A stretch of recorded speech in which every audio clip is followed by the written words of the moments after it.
妈妈，你快看，那一大块东西是啥呀？赛罗老爸，你别睡了，好像要出大事了。天空中突然落下一大块地板砖，看样子马上就要压在房子上面了。我的天哪，那底下的人可就危险了。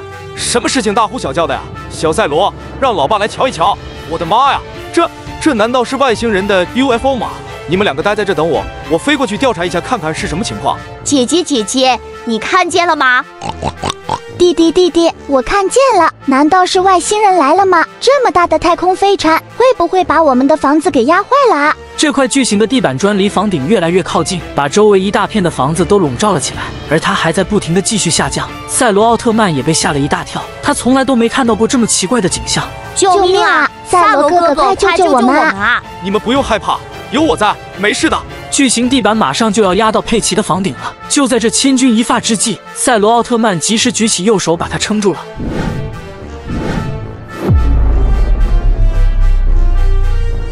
没事了，弟弟，没事了，我们没被压扁。赛罗奥特曼真的太厉害了。可是姐姐，难道我们再也看不到天空了吗？弟弟，我们要相信光的力量啊！赛罗奥特曼一定有办法把这块巨型的地板砖弄走的。赛罗哥哥，你一定要坚持住啊！加油！加油！我把我的光都给你啦。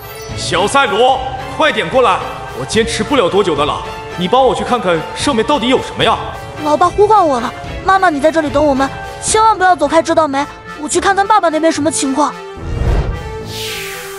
小赛罗根据老爸的指引飞到了半空中，他终于看清楚了这一块巨大的地板是什么了。原来这是一幅迷你世界的方块地图，它已经把马路都隔开了两半。那么到底是谁把整块地图从迷你世界搬来到这里的呢？小赛罗发现了一艘海盗船，这应该就是地图的驾驶舱了。海盗船上面站着一群来历不明的方块人，他们把地图搬来这里究竟是想干嘛呢？小赛罗从对面轻轻一跳就跳到了船上。你们这群方块人为什么要入侵这个星球？到底有什么目的？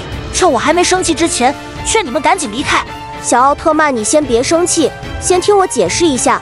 贝利亚把我们的星球摧毁了，就只剩下这一块大地图了。我只是带着我的小伙伴逃亡到这里而已。那你也不能把你们的地图到处乱放啊，差点就把底下的房子都压扁了，知道吗？你们还是换个地方落脚吧。不行，除非你帮我们做出后面那道数学题，我们就换个地方。什么数学题这么难做啊？我可是数学小王子来的。哼，请问5加7等于几啊？4年级的都还不会算呢。答案就藏在这堆数字里面，到底哪个才是正确答案？还真是有点难啊。